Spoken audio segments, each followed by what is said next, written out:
Okay, this is as cute as I am getting today. I'm just getting over COVID.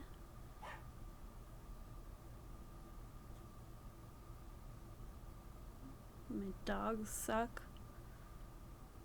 And I'm overall feeling still a little bit shitty.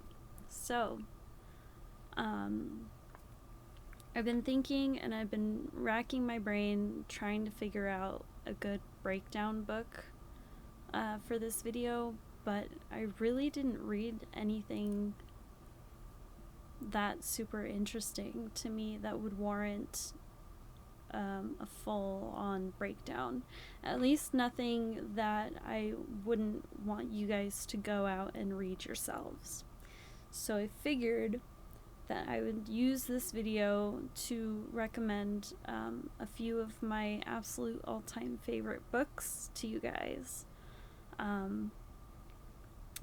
know a couple of you have messaged me privately and said that you actually went out and bought The Hollow Ones by Guillermo del Toro and Chuck Hogan after I recommended it, and that was just so cool to me that I was able to influence that decision for you. I hope you liked it. I hope that I did not steer you wrong. But yeah, that means so much to me. So I'm hoping that maybe I can influence you guys to check these books out as well. The first one I have to recommend is something that I go back and I read again and again and again. I love it. It's the Sandman graphic novels by Neil Gaiman. Just all of them. Just consume all of them. They're really great, I promise. So it starts out some crazy like cultist guy is trying to capture death. So he performs this ritual to capture death. But instead he captures her brother Dream by accident, and it just sort of evolves from there. It's really awesome. I have a copy just of the first one, but just the artwork in it is beautiful as well, and the story is amazing. They have an audio production of it right now going on Audible, and I highly recommend it. If you can grab a hold of the novel and read along with it, it's fantastic. It really is awesome. It's a lot of fun. The second one I want to mention is one that's recently become one of my favorite books. It's called The Invention of Sound by Chuck Palahniuk. I mention him a lot on this channel. What are you gonna do? So it's about this pedophile hunter, and he ended up losing his daughter like years before. He took her to work one day and they were playing like hide and seek in the elevators or something, and all of a sudden she just didn't show up and he never found her. So he's convinced that, she was kidnapped and something awful happened to her, and he spends years and years of his life. She was about, I don't know, I want to say like maybe 8 or 9 at the time that she disappeared, and now she would be like 19, early 20s. And so he spent years of his life dedicated to infiltrating and finding these online like dark web pedophile rings and trying to identify members of these groups. The opening scene of the book is him at the airport trying to catch someone who he is very certain is in one of these pedophile rings, who happens to be taking a little girl through the airport. And I know that the scene that I am setting up is not hilarious. It doesn't sound funny, but in true Pollinic fashion, it's morbidly hysterical. It's so funny, and I don't want to ruin it because I had tears in my eyes laughing when I first read it. Just the absurdity of it is just great to me. So anyway, he eventually links up with this younger woman. She's a Foley artist. I learned the word since I last recommended this book. She creates sound effects for movies, and she is highly sought after in her industry. She's like one of the greatest, and she may have some connection to his missing daughter, and that's all I really want to say about it.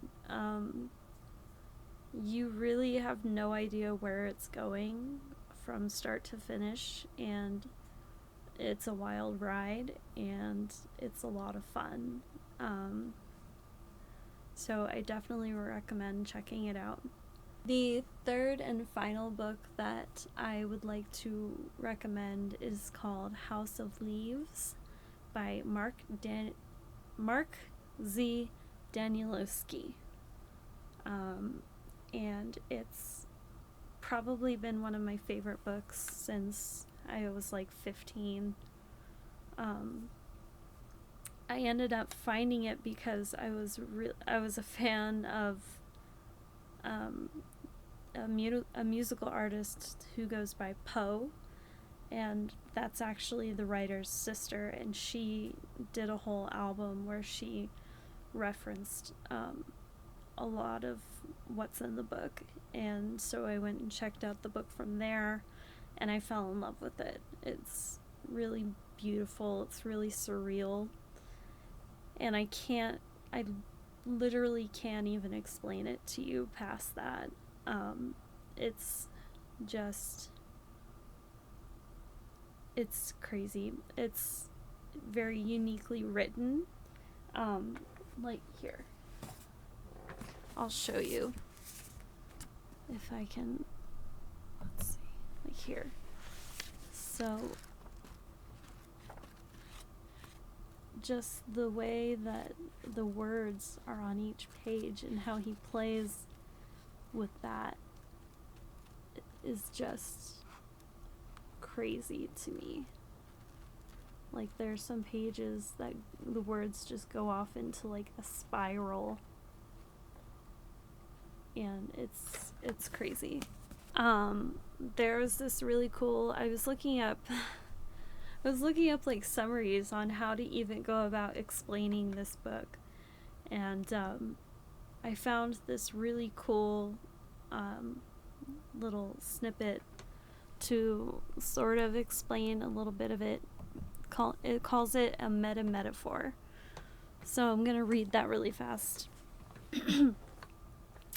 Most obviously, this book is about a house, so the house is literally made of leaves, or the pages of a book. It also reflects that, like a book, the house is bigger on the inside. There are also many leaves or layers to the story. And I thought that that was really cool and a really neat interpretation of it. So, if you guys have read or plan to read any of these, please talk to me about them, because I will listen to interpretations all day long, and I would love to hear what you guys think about these things. These are some of my favorite books, so I feel a little self-conscious opening up that part of me, but I would love to have a dialogue about it. So let me know if you end up like seeking some of these out afterwards. I think that would be really amazing. And yeah, I think next week I'll just go to the books that I've been reading in February, just as planned. I'm reading a lot right now. I'm reading Books of Blood by Clive Barker, which I haven't read before, so I'm really excited about that. It's been great so far. I really like Midnight Meat Train. That's been awesome. And yeah, that's about it. I wanted to thank you guys for just giving me the time of day, for checking this out and listening to my ramblings. And those of you who have subscribed, that's insane. So thank you so much. I really appreciate it. That really does help me out. Just as far as like boosting my motivation and encouraging me to keep going with this, because I'm having a blast, honestly. And thank you for coming along this journey with me and starting with me from the ground floor. So I'm gonna let you guys go before I get too emotional, and I will talk to you next time. Thank you very much, and see ya.